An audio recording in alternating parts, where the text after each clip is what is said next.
Engaging citizens, a game changer for development? Methods and tools for accountability in service delivery, with Yamini Iyer, Director, Accountability Initiative. If one were to actually think about the specific mechanisms by which citizens engage the state, one way of pulling this together is to build a typology of the processes by which services are delivered and the specific mechanisms through which citizens can engage at specific points of this process. We've developed a typology, and perhaps the first place to start thinking about citizen engagement is to think about it through this typology. If you think about it loosely, service delivery begins at a stage of legislation and policy formation. Processes then get designed, legislation gets designed, it then gets implemented, and then we monitor the process and we evaluate the outcomes. Citizens have engaged with service delivery across all elements of this process and devised different tools, mechanisms, methodologies to be able to do this engagement. So if you look from the start of the process, if we think about legislation, policy formulation, tools such as public interest litigation, pre-legislative scrutiny are some examples. If you think about the process of implementation, tools such as participatory budgeting, where one actually engages with how resources are going to be specifically allocated, tools such as social auditing, where one actually looks at the process by which things are being implemented, are some interesting examples. If we think about the actual evaluation, what happens from the process by which services are delivered, we have some very, very interesting examples of tools that have been developed to monitor outcomes, ways of getting citizens to actually see whether the service has been delivered and met the goals, policy goals that it set out to do. With that, I'm going to walk you through a few examples of different tools that have been used in the specific context of India to give you a sense of the granularity of how tools actually get used, what conditions under which they get used, when they work, and what are the outcomes of greater citizen engagement in placing accountability claims on the state. One of the most widely known tools accountability tools in India is the Right to Information Law. The Right to Information Law itself evolved through a people's movement. It came through demand, citizen demand for accessing the state, for understanding and scrutinizing the state. And in 2005, the Government of India passed the Right to Information Law as a national law, which essentially enables citizens of India to ask this government any questions and seek information related to governmental processes.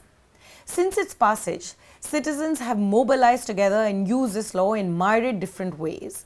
One interesting example is the work of an NGO called the Satark Nagrik Sangathan in Delhi.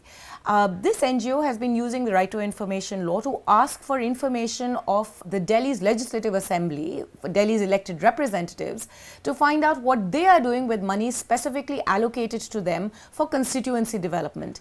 In India, this money is called the MLA LAD money. With this information, the Satark Nagrik Sangathan went out and ran voter information campaigns in the run-up to one of Delhi's elections.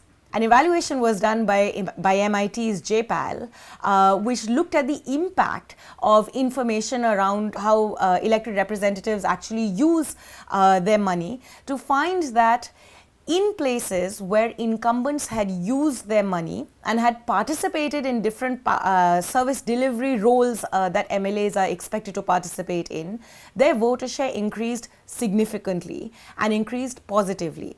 So as this example shows, citizens have used the Right to Information Act to understand how their elected representatives behave and draw important conclusions from that about who they do and do not want to vote for.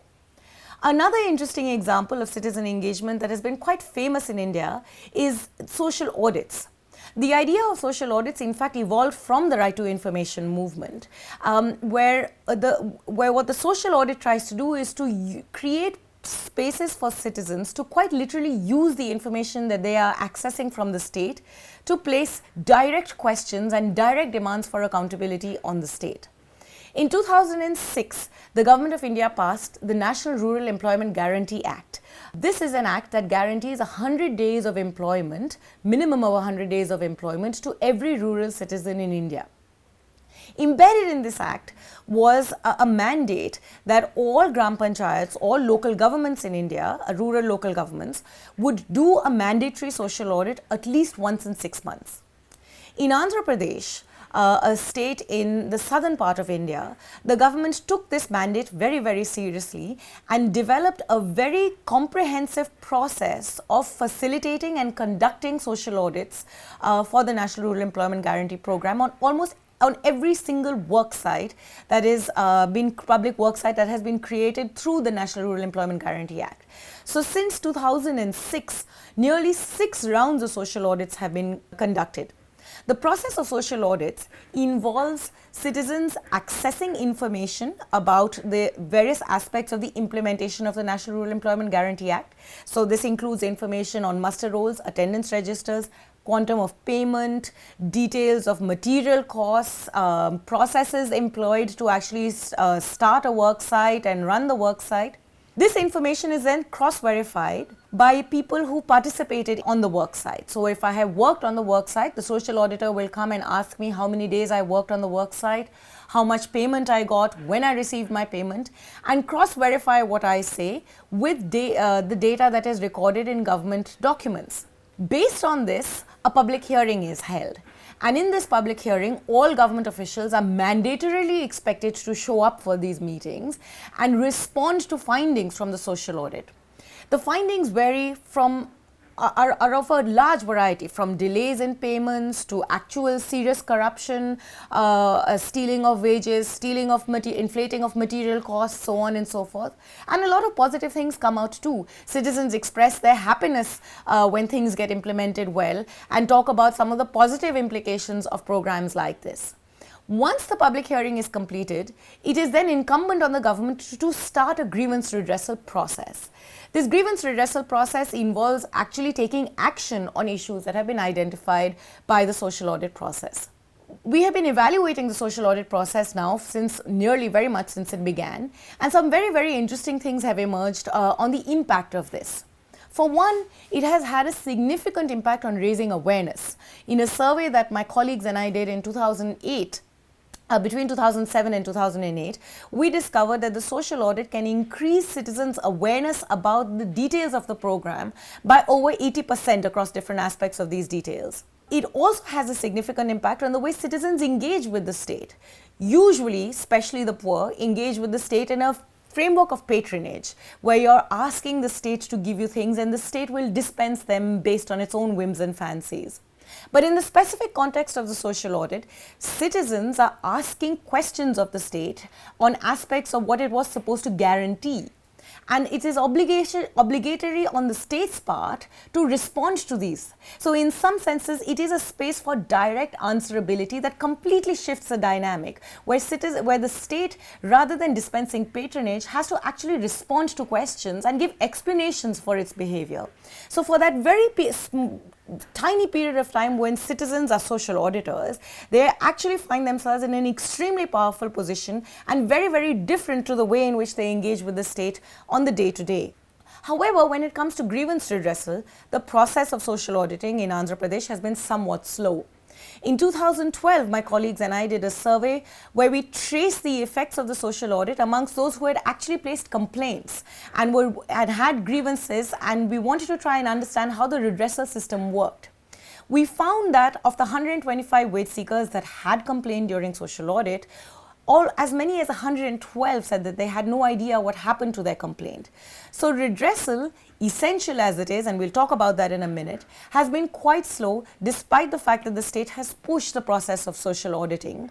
And perhaps a consequence of this slow redressal is that we haven't seen as dramatic a change in state behavior as we would have anticipated. A study by 2 economists that actually looked at the nature of complaints coming out of social audits found that material complaints in fact have increased over the years by almost 173% in social audits. So while the social audits have placed issues in the public domain, it hasn't necessarily been successful in redressing certain types of corruption. Another example is an example of monitoring outcomes. There's a large NGO in India called Pratham, which in 2005 launched a survey called Asar. Asar in Hindi quite literally means impact. This survey was an effort to try and understand how government money in the area of elementary education is actually impacting the quality of education that students going to schools receive. And the results were stunning. India had seen a significant increase in its elementary education budget, a massive push towards universal enrollment, a massive push towards increasing schooling infrastructure, and most of us had assumed, given that we've built schools everywhere, children must be learning. This survey turned this on its head.